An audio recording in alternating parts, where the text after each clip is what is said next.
Bapak-bapak, ibu-ibu, semuanya hadirin dan hadirat untuk peserta kajian online Ramadan ibadah puasa Ramadan 1441 Hijriah ini dalam keadaan sehat walafiat. Alhamdulillah kita masuk hari yang ke-25. Semoga ibadah puasa kita, semua bacaan Quran kita, sholat kita, semua ibadah kita diterima oleh Allah Subhanahu wa taala. Amin ya rabbal alamin. Kita mendapat ridho Allah Subhanahu wa taala, diwafatkan dalam keadaan husnul khatimah. Amin ya rabbal alamin. Semoga salawat dan salam tetap tercurah pada junjungan kita Nabi besar Muhammad SAW, pada keluarganya, para sahabatnya, radhiyallahu majma'in, serta orang-orang yang masih taat pada Allah dan Rasulnya hingga kehidupan akhir. Pada kesempatan ini mohon izin saya menyampaikan amanah untuk memberi kajian online RDK 41 ITS ini dengan tema Islam membebaskan manusia dari perbudakan. Mohon maaf sebelumnya jika nantinya ada salah kata atau ada salah dalam menyampaikan, mohon maaf diikhlaskan ya, karena masih tahapnya belajar. Baik, kita mulai saja. Ini adalah tentang pengertian perbudakan. Saya kira kelihatan Bapak dan Ibu?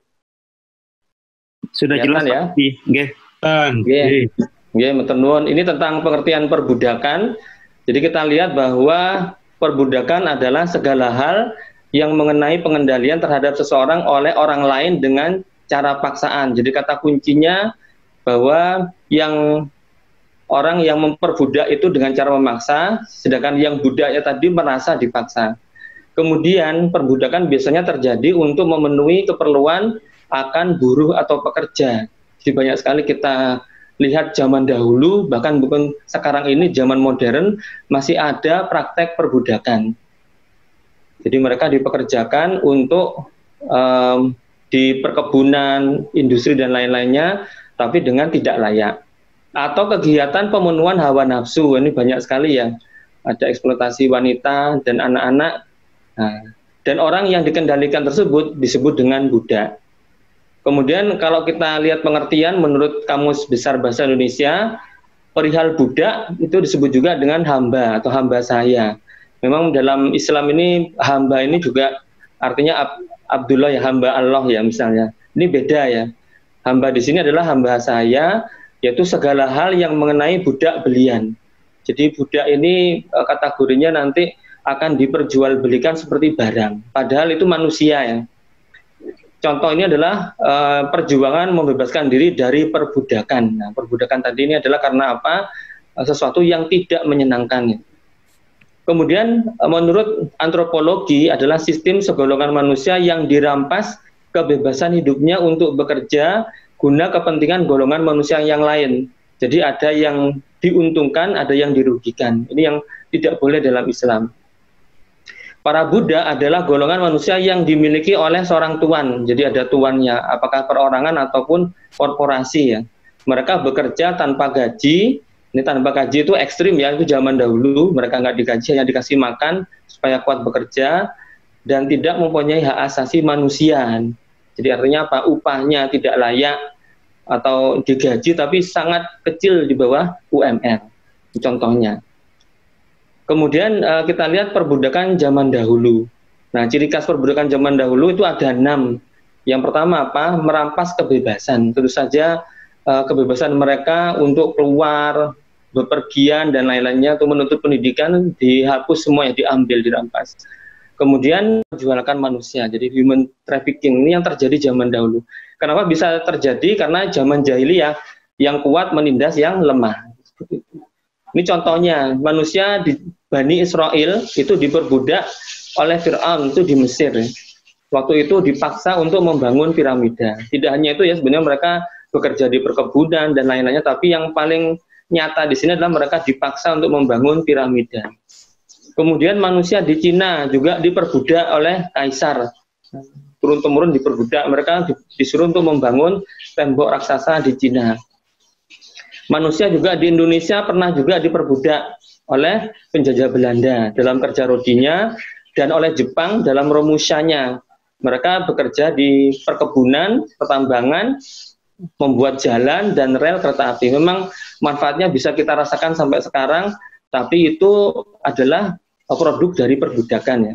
Kemudian juga manusia di Romawi yang dulu kita sama ya, manusia diperbudak untuk saling bertarung dengan sama budak atau ditarungkan dengan hewan buas sebagai gladiator. Ini jadi tontonan, ada filmnya ya. Nah itu sebagai gambaran kalau kita lihat Colosseum di Italia, di Roma itu ada Colosseumnya memang tempat untuk mengadu manusia dan mengadu dengan hewan buas. Jadi apa? Jadi tontonan dan hiburan. Masya Allah ya. Kemudian juga wanitanya juga diperbudak untuk menjadi pelayan, penghibur, dan pemuat nafsu syahwat. Ini Masya Allah. Ini terjadi ya. Ini adalah gambaran-gambarannya seperti ini gladiator. Ini hanya ilustrasi saja ya. Kemudian juga perbudak memang pada umumnya yang diperbudak itu adalah orang-orang Afrika yang berkulit hitam ya. Kadang-kadang nyebutnya orang negro ya. Atau bangsa Slavia sehingga nyebutnya slave atau slavery seperti itu. Atau dijadikan yang ini, jadi mereka untuk pemuas nafsu ya seperti itu. Dan ini adalah kisah di zaman Nabi Musa alaihissalam ketika Bani Israel diperbudak oleh Fir'aun, mereka suruh bekerja, akhirnya mereka eksodus ya. Juga ada filmnya ini. Sampai mereka diselamatkan oleh Allah di Laut Merah. Dan bala tentara Fir'aun ditenggelamkan di Laut Merah. Ini adalah kisahnya membebaskan diri dari perbudakan. Karena kita tahu bahwa Nabi Musa itu adalah juga Islam seperti itu. Sehingga mereka, Nabi Musa alaihissalam memperjuangkan kemerdekaan atas keperbudakan. Ini adalah tentang undang-undang penghapusan perbudakan. Jadi kita sudah tahu sejarahnya bahwa undang-undang penghapusan perbudakan ini tahun 1833 atau Slavery Abolition Act. Kemudian juga undang-undang ini ditetapkan oleh Parlemen Britania Raya pada tahun 1833 sehingga ini menjadi cikal bakal penghapusan perbudakan di seluruh Imperium Britania. Demikian juga kita lihat di Amerika dengan tokohnya yang terkenal Abraham Lincoln, merupakan presiden Amerika saat itu, merupakan pelopor penghapusan perbudakan di dunia. Dengan perjuangannya mengeluarkan amandemen 13 pada bulan Januari 1865 yang akhirnya menghapuskan perbudakan di Amerika Serikat. Kemudian kita juga memperingati Hari Penghapusan Perbudakan Internasional setiap tanggal 2 Desember, ini setiap tahunnya kita peringati. Bagaimana perbudakan di zaman sekarang? Nah, kita lihat ciri khas perbudakan di zaman modern ternyata tetap eksis, tetap ada ya. Ada 6, yaitu apa? Merampas kebebasan, hak, kenyamanan, dan kesejahteraan, serta kehormatan, melakukan penyiksaan juga, kalau ingin melarikan diri, ingin bebas, dan lain-lain, ditangkap lagi, disiksa. Kemudian juga diperjualbelikan, jadi memperjualbelikan manusia. Tapi dengan cara yang modern, yaitu melalui kontrak kerja. Ada juga yang tidak pakai kontrak, tapi iming-iming janji. Tapi janjinya ya, memang mungkin dikasih ya, tapi dipekerjakan sesuatu yang tidak pantas atau tidak layak. Contoh, manusia diperbudak dengan kontrak kerja untuk melakukan eksploitasi. Jadi kata kuncinya bukan dimanfaatkan jasanya atau tenaganya dari pekerja atau buruh tersebut, dieksploitasi dengan hal-hal yang di luar kemampuannya. Di pekerjanya harusnya kan ada jam waktunya, ternyata tidak banyak overtime-nya, lemburnya, tapi tidak dibayar overtime-nya. Kemudian di luar kewajarannya, jadi mereka dipekerjakan di luar batas. Mungkin di kontraknya tidak tercantum, tapi prakteknya banyak.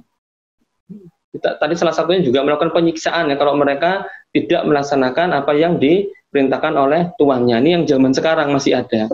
Istilahnya keringatnya diperas. Tetapi gaji, tunjangan atau upah mereka yang sangat rendah, jauh di bawah UMR.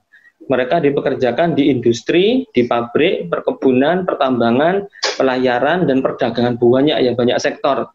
Bahkan juga ada yang human trafficking, yaitu untuk dipekerjakan di tempat hiburan, menjadi pelayan, penghibur, pemuas nafsu syahwat. Bahkan sekarang juga lagi tren juga eksploitasi terhadap anak-anak jalanan. Ini gambarannya ya. Jadi kita lihat memang banyak sekali hal-hal, terutama dalam hal perdagangan. Ini juga banyak sekali.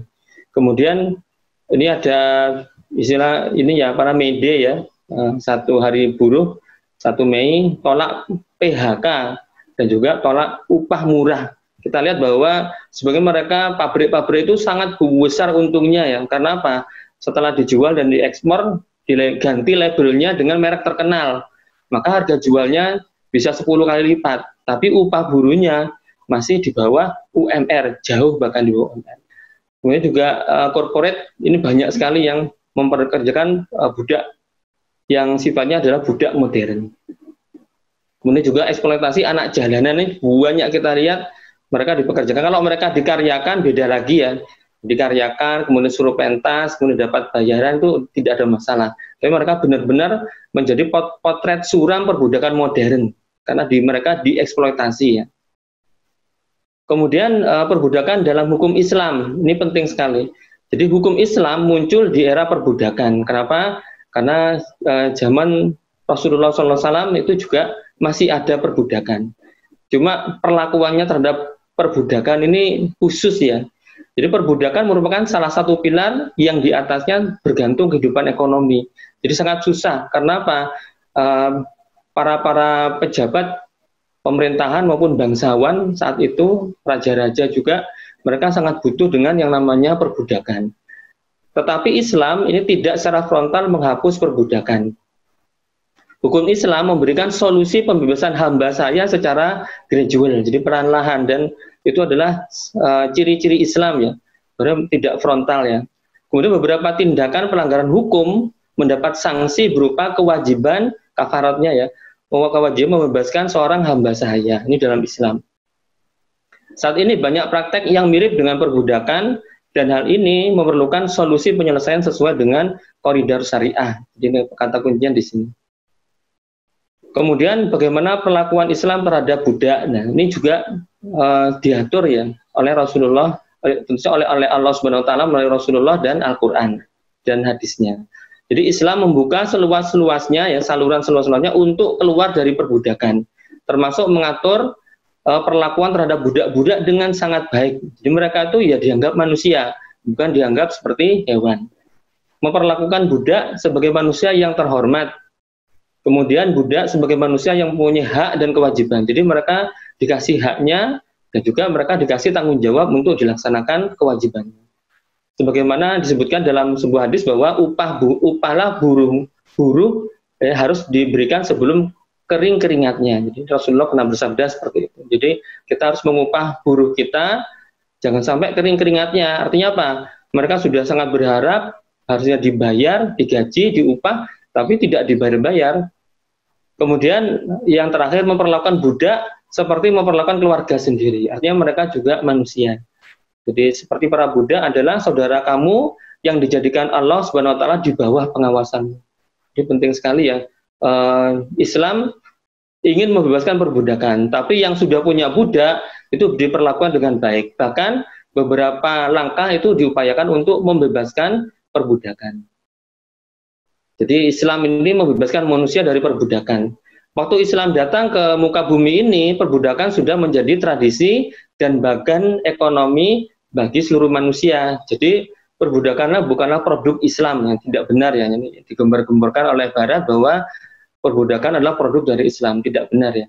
Tetapi ketika Islam datang berhadapan dengan fenomena perbudakan, maka mau tidak mau Islam mengatur pula masalah perbudakan ini. Salah satu aturan Islam adalah membebaskan manusia dari perbudakan. Jadi Islam mengajarkan membebaskan budak dari perbudakannya. Ini firman Allah Subhanahu wa taala tentang membebaskan budak banyak sekali. Salah satunya adalah di Al-Balad surat ke-90 ayat 11 yang bunyinya a'udzubillahi minasyaitonirrajim wala qatahamal aqabah. Tetapi dia tiada menempuh jalan yang mendaki lagi sukar. Kemudian berikutnya wa ma adraka mal aqabah. Tahukah kamu apakah jalan yang mendaki lagi sukar itu? Fakku raqabah, yaitu melepaskan budak dari perbudakan. Ini adalah Al-Balad ayat 11 sampai 13. Jadi Allah SWT perintahkan langsung kita jika mampu ya melepaskan budak dari perbudakan. Tentu saja sangat sulit ya kondisi saat itu karena budak itu satu yang berharga ya. Sama halnya dengan kendaraan, sesuatu yang berharga maka bisa dimanfaatkan dan diperjualbelikan. Maka ini juga sama ya. Jadi dalam surat Al-Baqarah, surat yang kedua, ayat ke 177, nih dikatakan bahwa bukanlah menghadapkan wajahmu ke arah timur dan barat itu suatu kebajikan, akan tetapi sesungguhnya kebajikan itu ialah beriman kepada Allah, hari kemudian, malaikat-malaikat, kitab-kitab, nabi-nabi, dan memberi harta yang dicintainya kepada kerabatnya. Jadi kita sedekah itu diutamakan adalah yang terdekat dulu. Kemudian kepada anak-anak yatim, orang-orang miskin, musafir yang memerlukan pertolongan, dan yang tadi wafir riqabi, yaitu apa? Yang dan memerdekakan hamba sahaya. Ini diperintahkan oleh Allah SWT melalui surat Al-Baqarah ayat 177. Selain itu juga ada perintah mendirikan sholat dan menunaikan zakat. Nah, kemudian terakhirnya mereka itulah orang-orang yang bertakwa. Lanjutnya adalah ini cara pertama untuk membebaskan perbudakan dalam Islam. Nah, di sini disebutkan kafarat melanggar sumpah dengan sengaja, dengan salah satu opsinya memerdekakan budak. Jadi kita lihat di surat Al-Maidah, surat yang kelima ayat 89, ini ayatnya panjang, langsung saya bacakan artinya. Di sini Allah tidak menghukum kamu disebabkan sumpah-sumpahmu yang tidak dimaksud untuk bersumpah, tapi dia menghukum kamu disebabkan sumpah-sumpah yang kamu sengaja. Jadi kalau kita bersumpah wallahi tapi sengaja ya, maka kafaratnya melanggar sumpah itu ialah memberi makan 10 orang miskin, yaitu dari makanan yang bisa kamu berikan kepada keluargamu, atau memberi pakaian kepada mereka yang berkekurangan, atau memerdekakan seorang budak. Jadi autahriru raqabah. Jadi atau di sini pilihannya adalah memerdekakan seorang budak. Kalau yang sekarang ya mungkin sudah tidak ada perbudakan. Barang siapa yang tidak sanggup melakukan yang demikian, maka kafaratnya adalah puasa selama 3 hari. Yang demikian itu adalah kafarat sumpah-sumpahmu bila kamu bersumpah dan kamu langgar. Jadi kalau kita bersumpah, kita langgar, maka kafaratnya adalah memerdekakan seorang budak. Zaman sekarang ya kita puasa selama 3 hari. Atau tadi ya memberi makan 10 orang miskin, sekarang masih banyak orang miskin, atau memberi pakaian yang salah satunya. Kemudian cara kedua, kita lihat yaitu memerdekakan budak dari harta zakat, jadi diperbolehkan. Surat At-Taubah surat ke-9 ayat 60, ini orang-orang yang asnaf ya, jadi yang berhak menerima zakat. Sungguhnya zakat-zakat itu hanyalah untuk orang-orang fakir, orang-orang miskin, pengurus-pengurus zakat, para mu'alaf yang dibujuk hatinya, kemudian untuk memerdekakan budak. Jadi wafir riqabi. Ini adalah salah satunya. Jadi salah satunya dengan harta zakat ini kita bisa memerdekakan budak saat itu ya. Kemudian yang cara ketiga yaitu suami yang menzihar istrinya. Jadi wajib memerdekakan budak sebelum bercampur lagi dengan istrinya. Jadi ini Al-Mujadilah surat ke-58 ayat 3, orang-orang yang menzihar istri mereka kemudian mereka hendak menarik kembali apa yang mereka ucapkan, maka wajib atasnya ya fatahriru raqabah. Jadi itu memerdekakan seorang budak sebelum kedua suami istri tadi bercampur kembali. Demikian juga yang diajarkan kepada kamu, dan Allah Maha mengetahui apa yang kamu kerjakan. Jadi kalau misalnya sudah tidak ada budak, apa yang dilakukan? Yaitu barang siapa yang tidak mendapatkan budak yang sekarang ya, mungkin ayat Al-Quran sudah tahu ya bahwa kedepannya bahwa budak akan dihapus, maka wajib atasnya berpuasa 2 bulan berturut-turut sebelum keduanya bercampur. Jadi disuruh puasa. Maka siapa yang tidak puasa, wajiblah atasnya memberi makan 60 orang miskin. Jadi Islam ini selain hablum minallah juga hablum minannas. Demikian supaya kamu beriman kepada Allah dan Rasul-Nya. Dan itulah hukum-hukum Allah, dan bagi orang kafir adalah siksaan yang sangat pedih.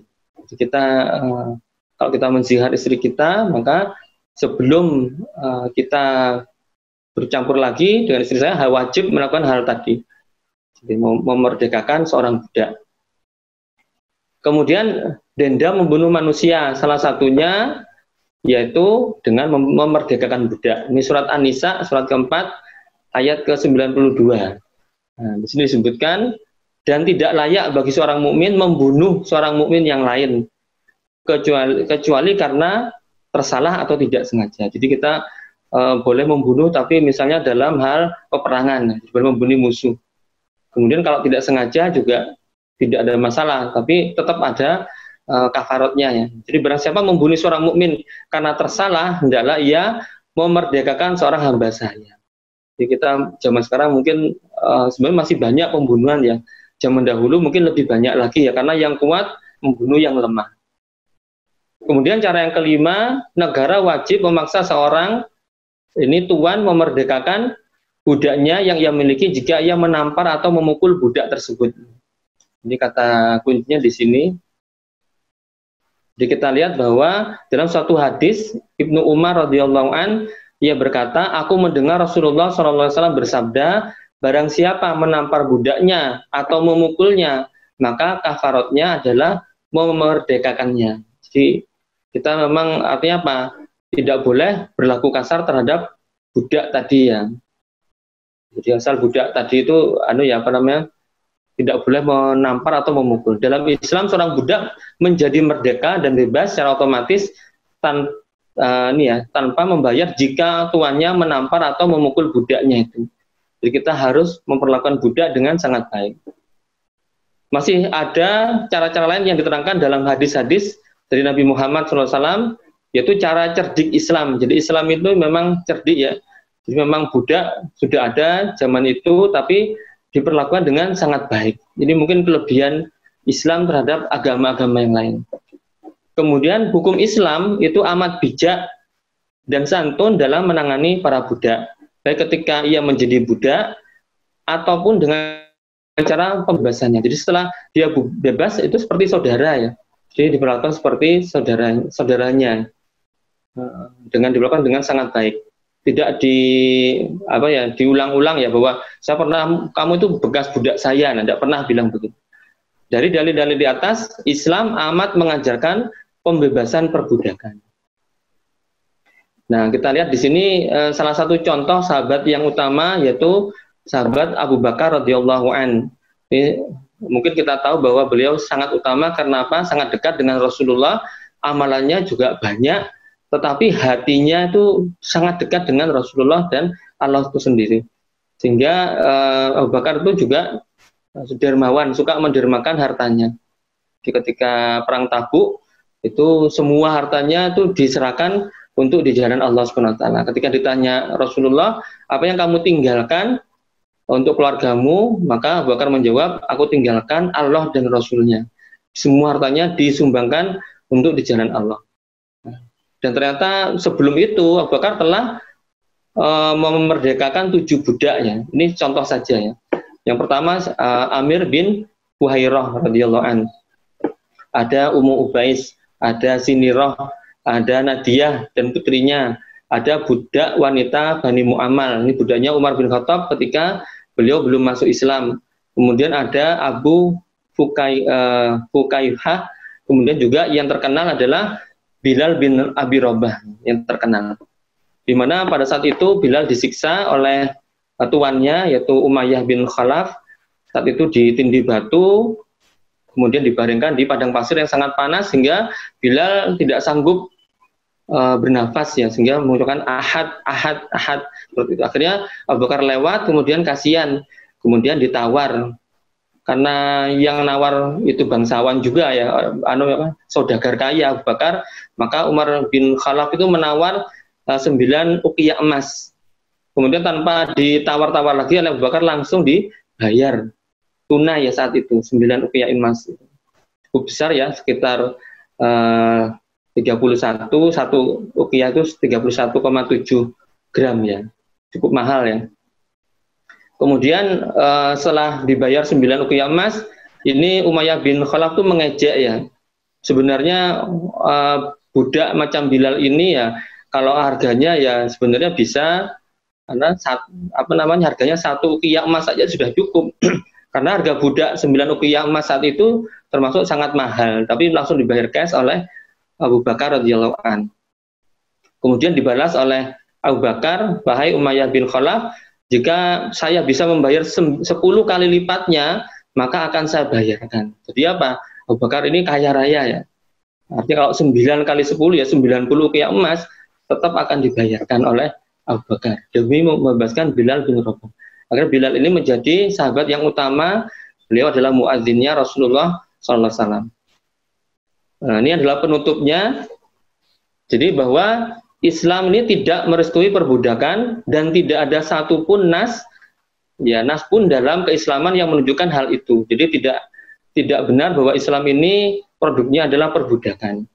Kalaupun ada nas yang menyinggung budak, maka itu adalah upaya Islam untuk menghabiskan perbudakan. Jadi Islam ini sangat istilahnya lemah lembut ya.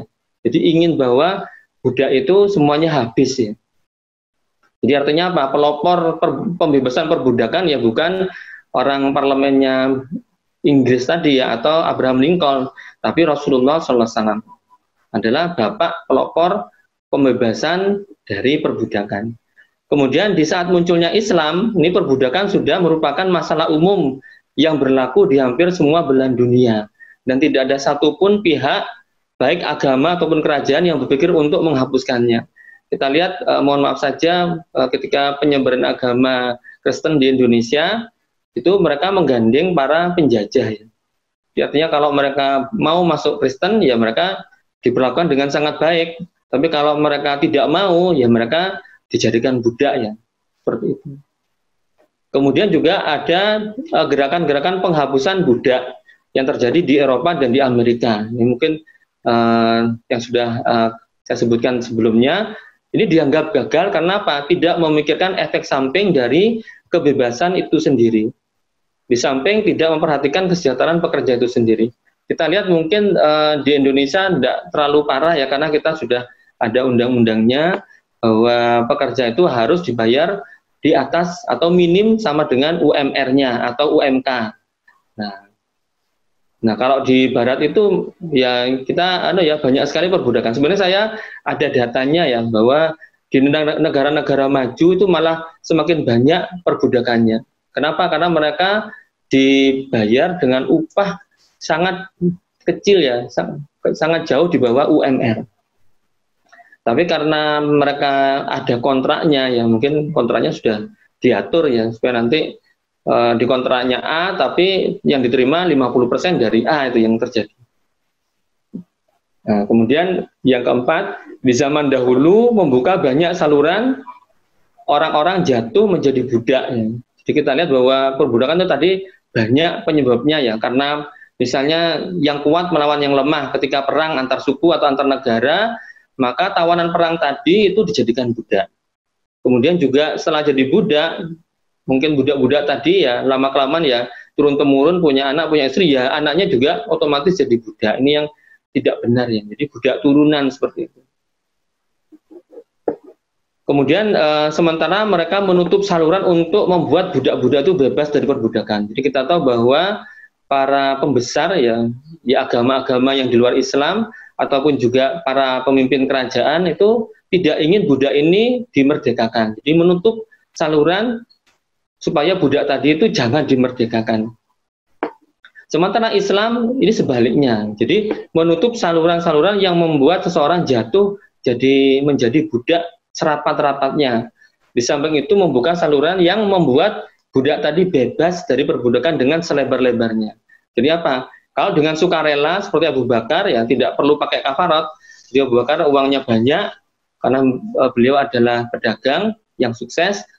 Nah, maka ketika melihat ada budak disiksa, ternyata budak itu Islam ya, maka langsung dibebaskan, dibayar. Meskipun mahal ya, 9 ukiah emas langsung dibayar cash. Kemudian ciri khas perbudakan di zaman dahulu tadi sudah disebutkan, merampas kebebasan, kemudian merampas haknya, merampas kenyamanannya dan kesejahteraannya, bahkan merampas kehormatannya. Ini yang sering terjadi ya. Jadi melakukan penyiksaan, ini sering, bahkan mungkin tidak hanya disiksa tapi juga dibunuh ya. Kemudian seringkali ya kalau ketika ada muncul orang-orang terutama zaman sekarang yang mungkin zaman dulu juga sama, ketika ada orang yang memperjuangkan kemerdekaan atas budak, maka dia ditangkap, disiksa, bahkan kalau perlu dibunuh.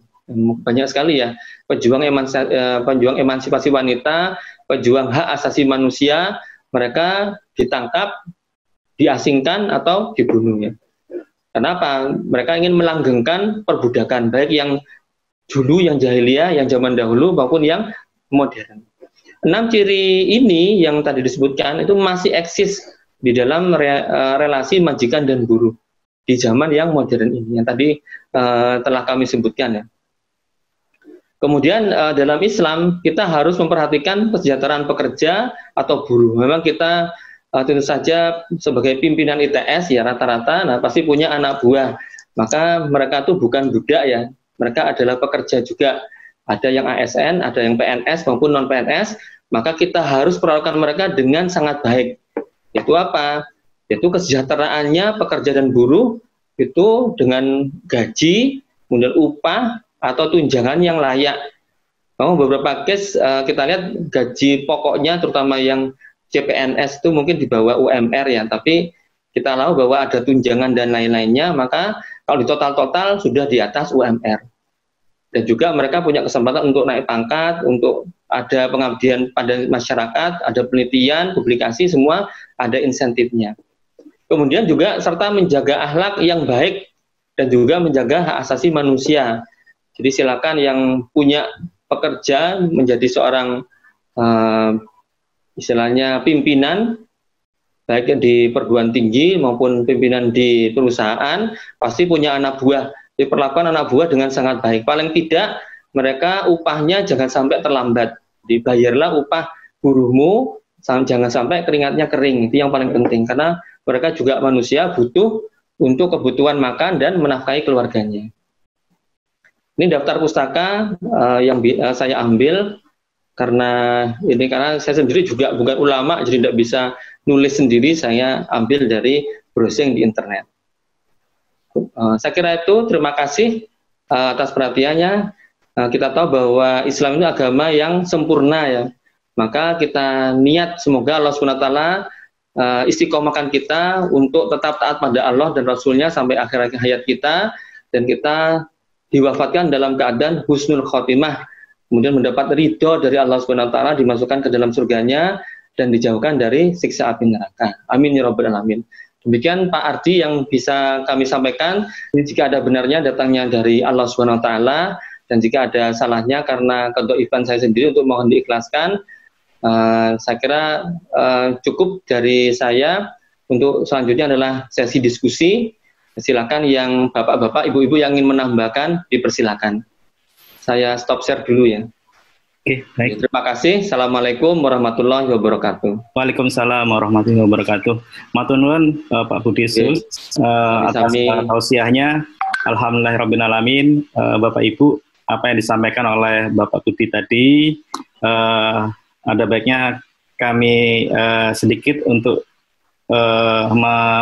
resume atau merangkum dari apa yang disampaikan beliau, bahwa Islam merupakan agama yang mengedepankan manusia gitu ya sebagai pelaku yang utama. Kemudian Islam juga mengedepankan kasih sayang kepada manusia gitu ya, bahwa Islam itu merupakan agama rahmatan lil alamin, dan tidak mungkin Islam itu kemudian mempersilahkan atau melegalkan perbudakan di muka bumi ini. Justru Islam memberikan penekanan bahwa perbudakan harus dihapuskan di muka bumi ini. Nah, terkait dengan sejarah perbudakan, itu sudah ada sejak tahun 1833 di Britania Raya, kemudian tahun 1865 di Amerika Serikat, gitu ya, terkait dengan penghapusan perbudakan. Kemudian di Indonesia sendiri setiap tanggal 2 Desember tadi sempat disinggung terkait dengan hari penghapusan perbudakan. Namun apakah perbudakan pada zaman itu gitu ya masih eksis pada zaman sekarang gitu ya? Ternyata apa yang disampaikan Pak Budi tadi, bahwa bentuk-bentuk perbudakan pada zaman modern ini itu misalkan dalam bentuk kontrak kerja, di mana para pekerja atau buruhnya diperas dan hak-haknya tidak dipenuhi. Kemudian human trafficking itu juga merupakan bentuk perbudakan zaman modern. Kemudian hukum Islam muncul di era perbudakan, dan Islam menghadapi fenomena itu justru memberi penekanan untuk membebaskan perbudakan. Nah, kemudian Islam menghapus perbudakan tidak secara frontal, jadi secara perlahan-lahan prosesnya untuk menghapus perbudakan. Kemudian Islam memperlakukan budak sebagai manusia yang terhormat gitu ya, jadi sama gitu ya kedudukan kita gitu ya, hak dan kewajibannya sama begitu ya, sehingga tidak ada yang dirugikan dalam hal ini. Selanjutnya hadis ataupun dasar-dasar hukum Islam yang melatar belakangi pembebasan perbudakan, sebagaimana firman Allah disebutkan tadi, ada beberapa ayat yang terdiri dari ayat Al-Balad ya, surat Al-Balad ayat 11 sampai 13, kemudian ada surat Al-Baqarah gitu ya, ayat 177. Kemudian cara-cara dalam memerdekakan budak gitu ya, disampaikan ada beberapa ayat juga, seperti beberapa surat, misalkan surat Al-Maidah gitu ya, ayat 89, kemudian surat At-Taubah ayat 60, surat Al-Mujadilah ayat 3 sampai 4, surat An-Nisa ayat 92. Nah, sebagaimana juga hadis Rasulullah gitu ya, hadis Ibnu Umar gitu ya, aku mendengar Rasulullah bersabda, barang siapa yang menampar budaknya atau memukulnya, maka kafaratnya adalah memerdekakannya. Ini tegas sekali gitu ya, bahwa tidak ada kekerasan gitu ya terhadap manusia ataupun perbudakan terhadap manusia, sehingga Rasulullah pun juga menekankan bahwa begitu cintanya pada manusia gitu ya, maka harus memerdekakan manusia gitu ya. Jadi mengedepankan manusia sebagai hamba Allah yang sama setara gitu di mata di hadapan Allah Subhanahu wa taala. Kemudian salah satu contoh yang baik gitu ya dalam hal memerdekakan budak yaitu adalah sahabat Abu Bakar gitu ya, yang memerdekakan kurang lebih 7 budak gitu ya, yang dibebaskan oleh Abu Bakar. Kemudian sebagai penutup, Pak Budi menekankan bahwa Islam tidak merestui perbudakan gitu ya, karena tidak ada satupun itu nas yang menyinggung tentang perbudakan gitu. Namun pada saat Islam muncul di tengah fenomena perbudakan, maka kemudian tugas Islam itulah gitu ya untuk memerdekakan budak gitu ya, dan menghapuskannya di muka bumi ini. Kemudian gerakan perbudakan di Eropa dan Amerika dianggap gagal karena tidak memikirkan efek samping dari kebebasan itu. Terus kemudian zaman dulu bahwa saluran perbudakan itu membuat jatuh menjadi budak. Tetapi kemudian saluran itu malah merenggutnya, tidak memberikan kebebasan kepada budak itu karena ditutup oleh penguasa pada saat itu. Sementara Islam sebaliknya gitu ya. Dan yang barangkali yang terakhir adalah bahwa Islam harus memperhatikan kesejahteraan pekerja, buruh gitu ya. Dan dengan memberikan upah dan tunjangan yang layak serta menjaga akhlak yang baik serta hak asasi manusia. Demikian uraian singkat atau resume singkat dari apa yang disampaikan oleh Pak Budi. Monggo Bapak Ibu, apakah ada yang mau ditambahkan atau memberikan komentar dengan apa yang disampaikan oleh Pak Budi? Kami buka diskusi pada hari ini. Monggo Bapak Ibu. Oh ya, ini ada di ruang chat ada yang ini Pak Budi menyampaikan. Subhan. Ini dari Pak Subhan gitu ya, terkait pekerja kapal yang sempat viral dibuang ke laut, bagaimana peran ulama atau negara? Apakah masuk perbudakan karena cerita media mereka diberi makan dan minum yang berbeda dengan awak kapal berbangsa lain? Monggo Pak Budi bisa langsung ditanggapi. Ya. Baik, terima kasih Pak Ardi. Terima kasih Pak Subhan. Di pertanyaannya cukup berat juga ini ya. Jadi memang kalau kita bekerja di kapal, ya, memang banyak sekali di pelayaran, baik itu mengangkut logistik ya atau internasional itu kan waktunya lama ya, berbulan-bulan. Maka kita lihat bahwa tentu saja ada kontrak kerjanya, karena kita tahu bahwa mereka adalah TKI atau TKW ya, umumnya TKI ya, yang bekerja di pelayaran. Nah, apabila sudah sesuai dengan kontraknya, berarti tidak ada masalah, karena apa? Sudah ada kesepakatan antara tuan dan buruhnya tadi ya, seperti itu. Nah, terkait dengan makanan yang berbeda, nah lihat lagi di kontraknya. Kalau di Indonesia ya mungkin makannya beras, nasi maksud saya, nasi ya. Mereka tuh makannya mungkin orang bule ya roti, keju dan lain-lainnya. Kok beda ya? Mungkin karena disesuaikan. Ya, harus kita lihat kronologisnya dulu. Jadi kadang namanya berita kan ya Pak Subhan ya bisa kemana-mana ya. Jadi mereka akan berbeda ya, wajar ya. Karena orang bule suruh makan nasi ya mungkin kesulitan ya. Kalau kita suruh makan roti terus ya lama-lama kalau tidak makan nasi ya tidak kenyang ya. Nah, lihatnya seperti itu. Tergantung nanti upahnya, benar nggak mereka dibayar dengan sesuai kontrak, dan besarnya kontrak tadi di atas UMR. Tentu saja ketika kita bekerja, UMR-nya itu ikut UMR negara yang bersangkutan. Kalau memang digaji 10 juta, dibayar cuma 5 juta ya pasti 5 jutanya itu pasti ditilap. Nah, itu tidak benar. Itu sudah ada praktek perbudakan. Kemudian setelah dibuang ke laut, itu juga lihat dulu kondisinya. Nah, kenapa mereka dibuang ke laut? Kalau karena sakit terus tidak bisa bekerja, ya tidak boleh. Jadi di kapal pun juga harus disediakan P3K dan juga tenaga medis ya, mereka harus diobati.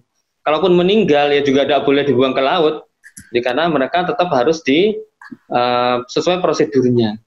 Jadi mereka mungkin harus diformalin dulu ya, karena berbulan-bulan, kemudian ketika mendarat, karena selama berlayar kan pasti mereka mendarat ya, apakah mengisi bahan bakar ataupun keperluan logistik, maka di negara yang pertama kali didarati ya, kalau meninggal ya harusnya langsung dilaporkan, sehingga nanti KBRI-nya melaporkan tadi, jenazahnya dipulangkan, seperti itu.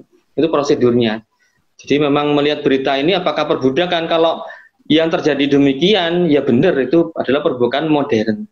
Nah, peran pemerintah ya tadi, jadi melalui KBRI-nya lapor ke pemerintah Indonesia, nanti melalui Kementerian Luar Negerinya atau tenaga kerjanya membuat surat ke perusahaan tersebut dan negaranya, sehingga nanti ditindaklanjuti. Kalau sudah masuk ranah hukum, pasti itu ditangkap oleh polisi, dipenjarakan dan disidangkan, seperti itu. Saya kira itu Pak, jadi lihat kronologisnya Pak Subhan, ya kita tidak tahu beritanya seperti apa, tapi memang sempat viral. Nah, kalau memang melanggar hak asasi manusia dan peraturan perundangan internasional, terutama untuk buruh, berarti memang harus ada tindak lanjutnya. Saya kira itu Pak Ardi, matur nuwun. Oke, baik. Silakan Bapak-bapak dan Ibu-ibu yang lain boleh menambahkan. Monggo Bapak Ibu, masih terbuka waktunya untuk diskusi.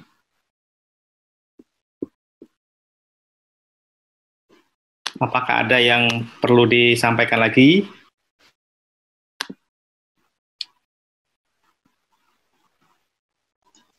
Silakan yang mau bertanya ya, enggak apa-apa, atau diskusi mahasiswa, ya. Monggo. Mungkin saya ada banyak mahasiswa, adik-adik mahasiswa juga, silahkan bisa bertanya terkait dengan perbudakan. Tentunya ini merupakan tema yang menarik Bapak Ibu, karena perbudakan kita bersepakat seluruh dunia itu perbudakan harus dihapuskan dari muka bumi ini gitu ya, terutama di Undang-Undang Dasar kita gitu ya, itu juga ditekankan di situ gitu ya, tidak ada bahwa kita sebagai bangsa yang merdeka begitu ya, sama gitu ya, kedudukannya gitu sebagai bangsa-bangsa dan negara gitu ya di dunia ini. Namun kenyataannya perbudakan yang dikatakan perbudakan modern tadi itu terjadi gitu ya, baik yang skala kecil ataupun skala besar seperti itu. Nah, barangkali apa ada yang mau disampaikan Bapak Ibu gitu ya. Nah, sambil lalu ini Pak Budi, saya juga mungkin silakan Pak Ardi gitu ya. Nah, kira-kira menurut Pak Budi, pandangan Pak Budi gitu ya terkait dengan perbudakan ini, kita melihat bahwa justru perbudakan yang ada ini, perbudakan modern justru perbudakan yang sistemik gitu ya, seperti itu. Artinya atas dasar hukum. Suaranya ya, terputus Pak. Ya, apakah sudah terdengar Pak? Halo? Halo Pak Budi? Apakah terdengar baik suara saya?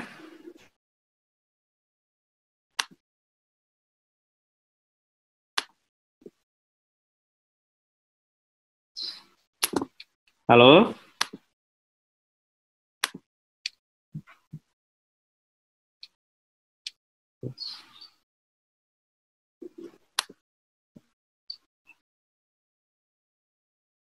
Orang pekerja, tergantung sangat pada daerahnya atau regionalnya. Tapi apabila berada di bawah, kita lihat dulu. Jadi ketika berada di bawah kan ada kontraknya ya. Ketika ada kontraknya, mereka mau tanda tangan, kemudian dipertanggungjawabkan dan ternyata tidak ada masalah ya, berarti tidak ada masalah. Tetapi ingat bahwa selain ada gaji pokok, itu juga ada tunjangan.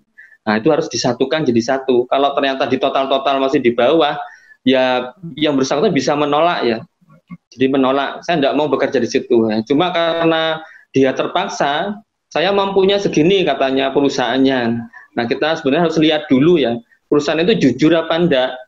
Kalau dia itu jujur bahwa memang seperti itu, ya tidak ada masalah saya kira. Karena kita tahu bahwa kalau resmi ya tidak boleh, tetap tidak boleh. Tetapi kalau misalnya kita bekerja wira swasta, kemudian mempekerjakan orang lain ya, nah itu tidak ada masalah karena wira swasta. Tapi kalau pekerja di pemerintah, BUMN dan lain-lainnya itu harus di atas UMR. Nah itu yang paling penting.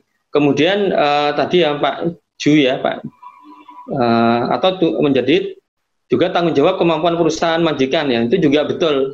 Jadi kalau mampunya begitu ya tidak ada masalah. Tetapi yang terjadi sekarang bahwa banyak pekerja itu dieksploitasi ya. Jadi kalau memang upahnya tadi di bawah UMR, ya kerjanya juga harusnya di bawah standar.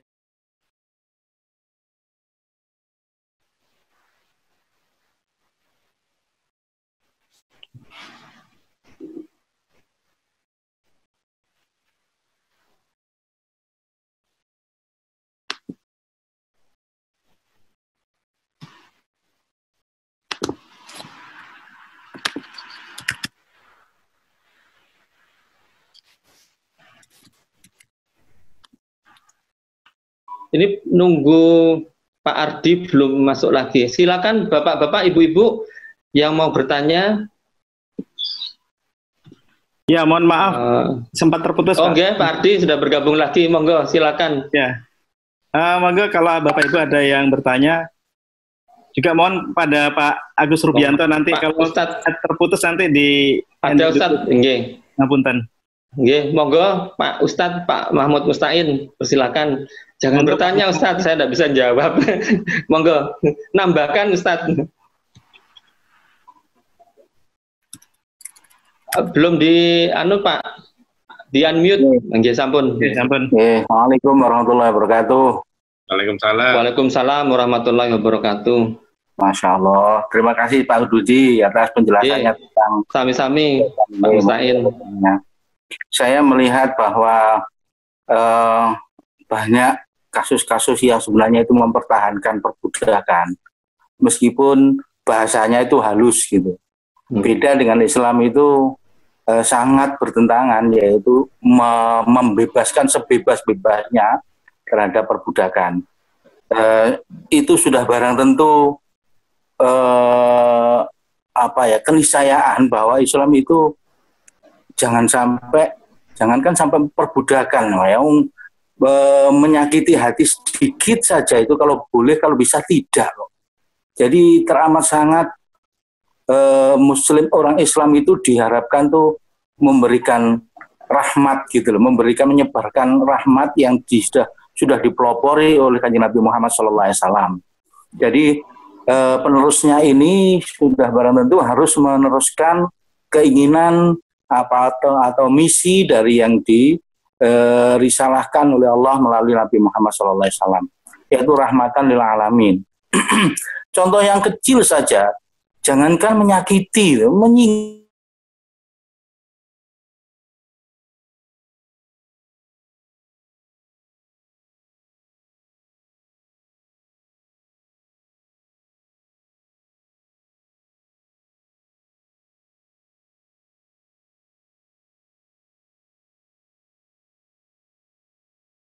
Seperti apapun, ya, mestinya kita juga bisa menginovasikan upaya bagaimana memperjuangkan, membebaskan perbudakan dengan bahasa-bahasa halus.